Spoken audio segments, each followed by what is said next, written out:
부부로 맺어지기 직전 두 사람 사이에 핵폭탄급 갈등이 터질 줄 누가 알았을까요? 결혼식 날짜까지 정해지고 마광숙과 한동석은 이제 드디어 새로운 시작을 앞두고 있었습니다. 하지만 진짜 싸움은 이제부터였다는 걸 두 사람은 그때까진 몰랐습니다. 웨딩홀도 잡았고 청첩장도 나왔고 신혼여행지까지 고른 상황이었습니다. 그런데도 단 한 가지, 단 하나의 문제에서 모든 것이 무너질 줄은 상상도 하지 못했습니다. 바로 결혼 후 어디서 살 것인지에 대한 의견 차이였습니다. 한동석이 먼저 제안을 꺼냈습니다. 광숙 씨, 우리 술도가 옆에 한옥채 있잖아요. 거기서 지내면 어때요? 광숙 씨도 일하기 편하고 나도 틈틈이 일도 도울 수 있고요. 그의 말은 진심이었습니다. 마광숙이 술도가에서 계속 머물면 일하기도 편하고 자신도 술도가 일의 보탬이 되며 무엇보다 마광숙이 이미 익숙한 공간이니 안정적으로 출발할 수 있을 거라고 생각했습니다. 하지만 마광숙의 반응은 의외로 싸늘했습니다. 무슨 소리예요? 나 동석 씨 집으로 들어갈 각오하고 있었어요. 엄마 혼자 두는 건 미안하지만 이제 어르신도 챙겨야 하니까요. 저 술도가에 계속 있을 생각 없어요. 그 말에 한동석은 당황했습니다. 아니, 여기서 전 장모님 모시고 살자는 얘기가 왜 또 나와요? 그 얘긴 끝난 거 아니었어요? 아무리 생각해봐도 여사님을 이대로 미국으로 보내는 건 아닌 것 같아요. 병세가 악화되면 어떡해요? 그렇다고 전 장모님을 우리가 모시고 산다는 게 말이 돼요? 언성이 높아졌고 말끝이 가시처럼 박혔습니다. 두 사람은 점점 서로의 감정을 놓치기 시작했고 그 미묘한 틈은 갈수록 벌어졌습니다. 더 큰 문제는 양쪽 장모였습니다. 공주실은 술도가에서 사위가 들어와 산다는 소리에 고개를 절레절레 흔들었습니다. 사위가 술도가에서 신혼살이 하는 건 좀 아니지 않니? 여긴 내 전 남편의 시동생들이 살고 있는 곳이잖아. 다 같이 이곳에서 산다는 게 말이 안 되지 않아? 내가 내 신랑 집에 들어가 살아야 체면도 서고 새 출발도 되는 거야. 박정수는 박정수대로 오히려 더 날이 서 있었습니다. 아니, 한사위가 결혼하고 술도가에 눌러앉겠다니 이게 말이 되는 소린가? 이 결혼 지금 당장 다시 생각해야겠네. 서로 자존심이 세고 한치 양보 없는 성격의 두 장모는 어이없게도 술도가에서 신혼살이 반대라는 한 가지 사안에선 한마음 한뜻이 되었습니다. 결국 두 사람은 동시에 믿기 힘든 말을 내뱉었습니다. 이럴 거면 결혼 미뤄. 예비부부는 말문이 막혔습니다. 그 말이 끝나자마자 마광숙은 눈물을 삼켰고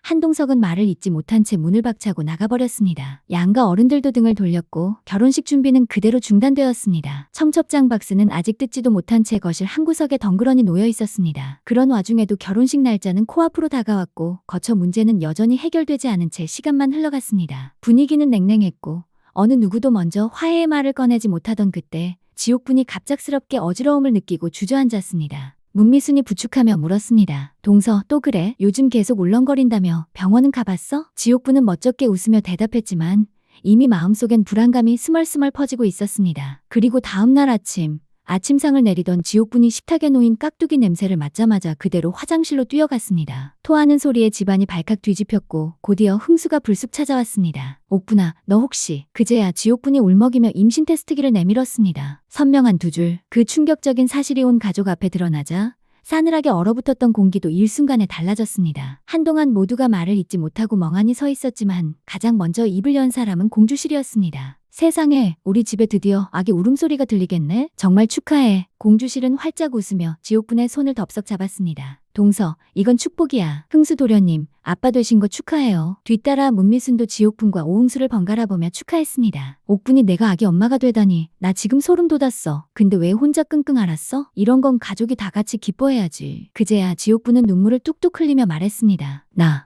무서웠어요. 이제 겨우 자리 잡았는데 흥수 오빠가 당황하면 어쩌나. 하지만 흥수는 그녀의 말을 끊고 단호하게 말했습니다. 옥분아, 나 무섭지 않아. 나 책임질게. 아니, 책임지고 싶어. 아기든 너든 다 내 전부야. 그 말에 가족들은 더 이상 말을 보태지 않았습니다. 오천수는 잔잔히 웃으며 말했습니다. 우리 집안에 새 식구들이 들어온 것도 기쁜 일인데 이렇게 새 생명까지 찾아오다니 술도가에 겹경사가 났네. 아기가 오면 또 얼마나 시끌벅적해질지 벌써부터 기대되네. 그 말을 듣던 오범수도 옆에서 빙긋 웃으며 한이를 꼭 안아들었습니다. 한이야, 이제 너한테 동생이 생겼어. 한이야, 기분이 어때? 너도 좋지? 한이는 아직 그 말의 뜻을 잘 모르겠다는 듯 눈을 동그랗게 뜨고 있었지만 사람들의 웃음소리에 따라 까르르 웃어버렸습니다. 그 모습에 모두가 또 한 번 웃음을 터뜨렸고 술도가 마당은 한동안 웃음과 따스한 온기로 가득 찼습니다. 지옥분의 임신 소식은 술도가에 감돌던 긴장된 분위기를 순식간에 누그러뜨렸습니다. 그 순간 팽팽하던 갈등과 냉기 어린 공기가 마치 거짓말처럼 스르르 풀려갔습니다. 지옥분은 가족들의 따뜻한 축하 속에서 처음으로 안도의 미소를 지었고 흥수는 그 곁을 단단히 지켰습니다. 그날 술도가 마당엔 사람들의 웃음소리와 함께 오래간만에 진심 어린 박수가 울려 퍼졌습니다. 지옥분의 임신이라는 뜻밖의 소식이 갈라질 뻔한 가족의 마음을 다시 하나로 모으고 있었던 것입니다. 그제서야 공주실은 한숨을 깊게 내쉬며 말했습니다. 그래. 신혼집이 어디든 그게 뭐가 그리 중요하겠니. 이 집도 저 집도 결국 다 가족인데. 박정수도 조용히 고개를 끄덕였습니다. 맞아요. 이제는 두 사람의 뜻을 존중해 줍시다. 그렇게 극적으로 분위기는 반전되었고 두 장모는 마침내 결혼을 예정대로 진행하기로 합의했습니다. 더 이상 각자의 입장을 고집하지 않고 두 사람의 선택을 최우선으로 하기로 한 것이었습니다. 다만 몇 가지 조건이 따르긴 했습니다. 먼저 한결과 한봄은 독립해 따로 거처를 마련하기로 결정했습니다. 특히 한결은 직장을 옮기며 서울 외곽에 전세를 구했고 한봄은 친구와 함께 쉐어하우스를 구했습니다. 박정수는 이번 달 말에 미국으로 돌아가기로 결정했습니다. 그 소식은 마광숙에게도 한동석에게도 안도감을 주었고 무엇보다 박정수가 결혼 이후엔 개입하지 않겠다는 의지를 보였다는 점에서 의미가 컸습니다. 이제 마광숙과 한동석은 다시 마주 앉았습니다. 우리 술도가에서 신혼 차려요. 나 더는 사람들 눈치 안 볼래요. 그리고 먼저 술도가에서 신혼 차리자고 말해줘서 고마워요. 동석씨가 나 배려해준 거 잊지 않을게요. 그럼 우리 술도가에서 살기로 결정한 거예요? 네, 이젠 저도 당신 뜻에 따를게요. 결국 두 사람은 술도가 한옥채를 신혼집으로 정하고 결혼 준비를 다시 시작했습니다. 그리고 그 소식을 들은 공주실은 놀라운 결심을 내렸습니다. 나도 골든캐슬은 안 갈란다. 술도가에 가족들 다 있는데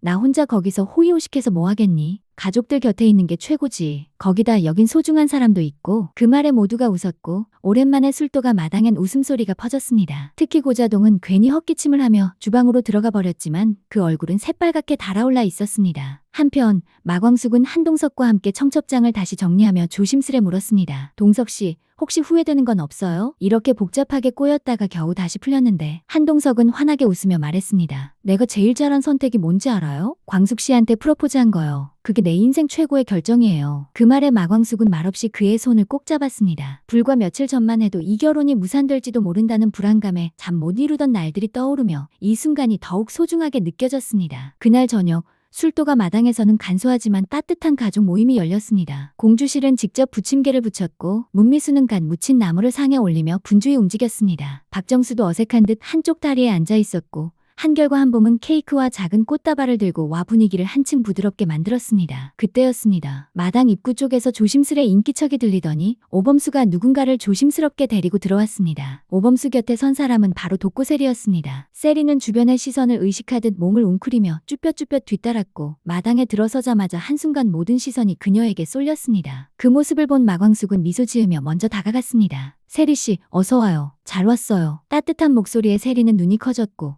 어쩔 줄 몰라 고개만 조아렸습니다. 오범수는 그런 세리를 옆에서 바라보다 말없이 한숨을 내쉬었습니다. 그의 눈에는 복잡한 감정이 교차하고 있었고 누구보다도 세리를 향한 미안함이 짙게 배어 있었습니다. 잠시 머뭇거리던 오범수는 결국 식구들 쪽을 바라보며 용기를 내어 말했습니다. 세리도 오늘 축하해주고 싶다고 해서 내가 불렀어. 괜찮지? 모두가 잠시 침묵에 빠졌고 시선은 자연스레 오천수에게 향했습니다. 오천수는 미간을 살짝 찌푸렸지만 이내 고개를 끄덕였습니다. 그의 표정은 여전히 굳어 있었고 눈빛은 세리의 엄마 장미애를 떠올리는 듯 날카롭게 흔들렸습니다. 그러나 그는 아무 말도 하지 않았습니다. 세리를 향해 고개를 돌릴 뿐 그 어떤 말도 하지 않았고 반기지도 않았습니다. 그 어색한 분위기를 먼저 깬 건 문미순이었습니다. 그녀는 성큼성큼 다가가 세리 앞에 서더니 환한 웃음을 지으며 말했습니다. 세리씨, 오랜만이야. 그동안 어떻게 지냈어? 얼굴 까먹는 줄 알았네. 세리는 그 말에 눈시울이 붉어졌고 얼떨결에 고개를 숙였습니다. 네, 잘 지냈어요. 죄송해요. 너무 늦게 찾아뵈어서. 곧이어 지옥분도 다가와 따뜻하게 손을 맞잡았습니다. 세리씨, 어서 와요. 이렇게 축하해주러 와줘서 정말 고마워요. 얼른 들어와요. 자리 있어요. 세리는 그제야 조금 안심한 듯 작게 웃으며 자리에 들어섰고 오범수는 그런 세리를 안도 섞인 눈빛으로 바라보았습니다. 잠시 전까지 차가웠던 공기가 조금씩 부드러워졌고